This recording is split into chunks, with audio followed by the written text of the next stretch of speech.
Okay, a university is trying to determine what price to charge for tickets to football games. What they know is that at a price of $20 per ticket, attendance averages 40,000 people per game, and every decrease of $5 in the ticket price adds 10,000 people to the average number in attendance.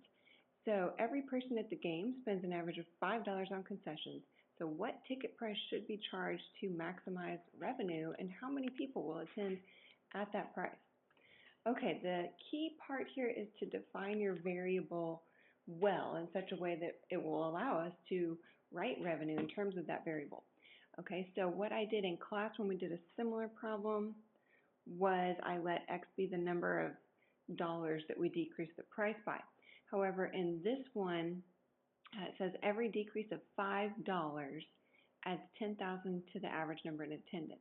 So I'm going to let x be the number of $5 decreases. Now you could just let x be the number of total dollars that we decrease the price by. I'm going to let x be the number of $5 decreases in ticket price.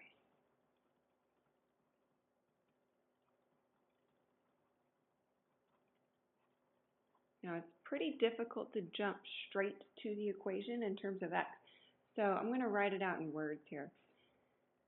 We want to maximize revenue. So revenue is our objective function. All right, that's what we want to maximize.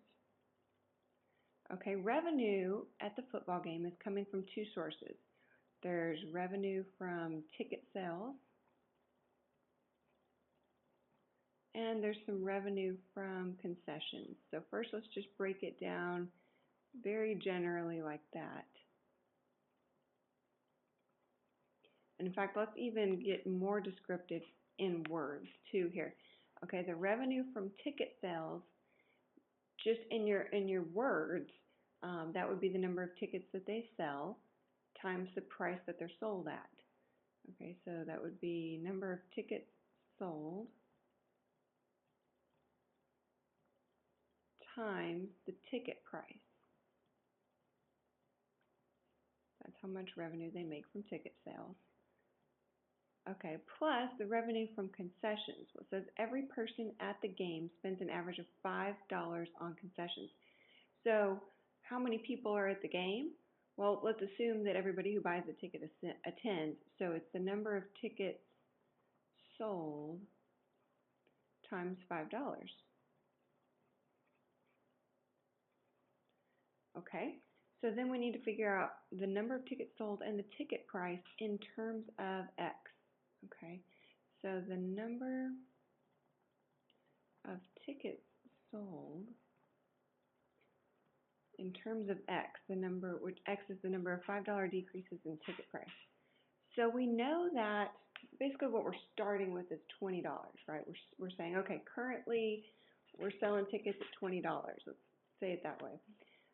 And at that price, we have 40,000 people at the game.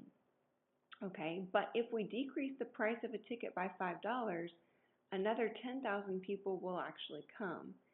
Okay, so how many people total come?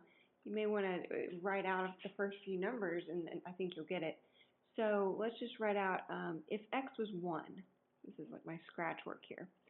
Okay, if x is 1, then that means we decrease the price by $5, which means an extra 10,000 people will attend. So 40,000 plus 10,000, or 50,000 people will attend.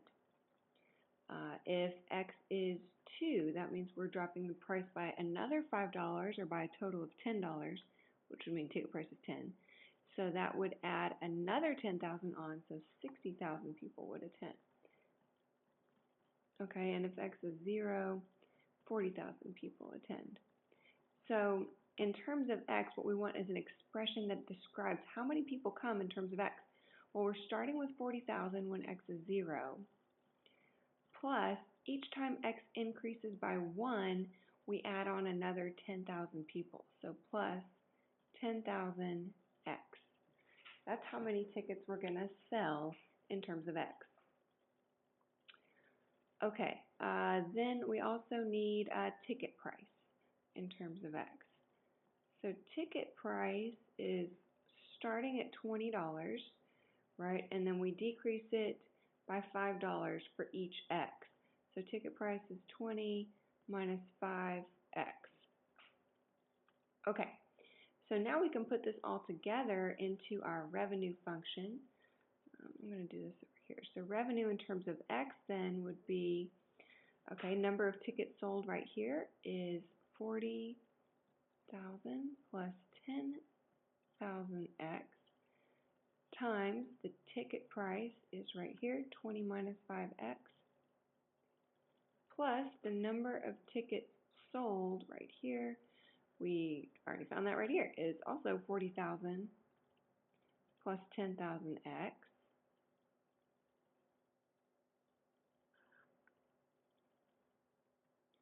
And that is times 5. Okay, so there's the revenue function in terms of X. So you should expand and simplify this and then find where it has a maximum.